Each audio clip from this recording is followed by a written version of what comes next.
A small team of British Royal Air Force personnel based in the United States is preparing the way for the introduction into service of the UK's new remotely piloted air system, the MQ-9B Protector. The Protector Combined Test Team comprises experienced pilots, sensor operators and engineers from the Royal Air Force, industry partners and the US Air Force who are coordinating the testing and evaluation of the Protector system, which will replace the MQ-9 Reaper in RAF service. The UK is investing in an initial 16 Protector aircraft, manufactured by General Atomics Aeronautical Systems. An important aspect of the work of the CTT will be to ensure that Protector complies with national and international airspace and safety regulations.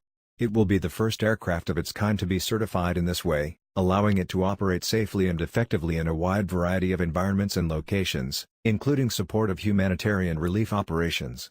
The MQ-9 Reaper, also called Predator B, is an unmanned aerial vehicle capable of remotely controlled or autonomous flight operations, developed by the American company General Atomics Aeronautical Systems primarily for the United States Air Force.